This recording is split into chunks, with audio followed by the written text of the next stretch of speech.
warahmatullahi wabarakatuh. Berikut tugas saya 1.1J koneksi antar materi, kesimpulan dan refleksi modul 1.1.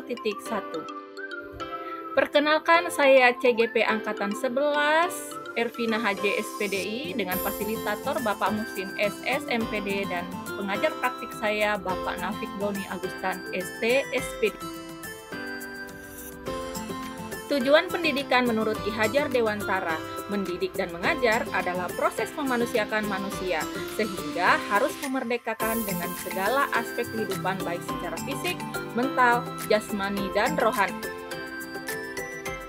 Tugas utama sebagai seorang guru, memberikan ruang kepada peserta didik untuk mengenali jati dirinya sebagai individu, makhluk sosial, dan ciptaan Tuhan yang memiliki potensi beragam. Filosofi pendidikan berkarakter menurut Ki Hajar Dewantara dibagi dalam 4 aspek, yaitu yang pertama olah pikir, yang kedua olahraga, yang ketiga olah rasa dan karsa, dan yang keempat olah hati.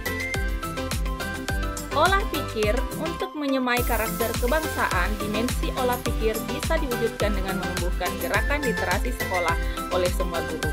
Penanaman literasi yang dapat dilakukan adalah membiasakan peserta didik berpidato, membaca puisi, dan lain sebagainya. Berikutnya adalah olahraga. Olahraga dapat membentuk karakter anak untuk disiplin, pantang menyerah, percaya diri, dan sportif. Dalam lagu kebangsaan kita termuat bait, "Bangunlah jiwanya, bangunlah badannya untuk Indonesia Raya", menjadi pelajaran berharga di mana anak-anak Indonesia sehat fisiknya, memiliki daya tahan dan daya juang tinggi, berprinsip serta disiplin. Olah rasa dan karsa merupakan pendidikan karakter di mana kemampuan seorang murid untuk mengelola kepeduliannya terhadap orang lain dan lingkungan sekitarnya, menjadi manusia ramah, saling menghargai, peduli, bekerja sama, dan saling menolong. Olah hati. Pendidikan di sekolah haruslah memupuk nilai moral dan keimanan keagamaan di sekolah. Dapat dilakukan melalui pendekatan inklusif. Hal positif yang bisa dilakukan yaitu membiasakan murid melakukan aktivitas positif seperti rutinitas zikir dan membaca Yasin sebelum belajar. Apa yang Anda percaya tentang murid dan pembelajaran di kelas sebelum Anda mempelajari modul 1.1?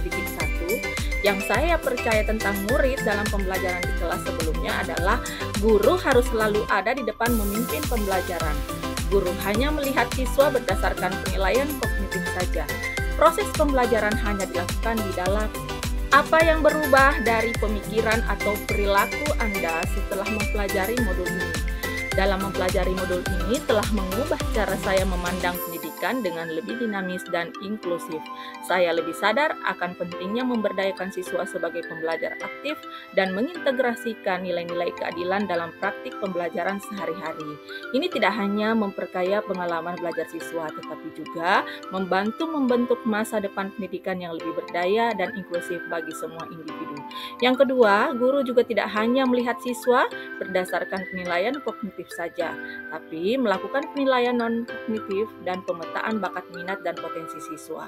Yang ketiga, proses pembelajaran bisa dilakukan di mana saja, di dalam maupun di luar kelas, sesekali di ruang terbuka agar menjadi penyemangat dan suasana baru bagi siswa. 3. Apa yang dapat segera Anda terapkan lebih baik agar kelas Anda mencerminkan pemikiran Ki Hajar Dewantara? Yang bisa saya terapkan adalah yang pertama, membuat kesepakatan kelas. Yang kedua, menerapkan pembelajaran abad 21 dengan berpikir kritis, komunikatif, dan kolaboratif. Yang ketiga, memberi materi interaktif menyenangkan agar siswa semangat belajar. Berikut kesimpulan dari modul 1.1. Tugas utama seorang guru adalah memberikan ruang kepada peserta didik untuk menemukan jati dirinya sebagai individu, makhluk sosial, dan ciptaan Tuhan yang memiliki potensi beragam. Guru tidak hanya memperkaya pengalaman belajar siswa, tetapi juga berpotensi membentuk masa depan pendidikan yang lebih inklusif bagi semua individu.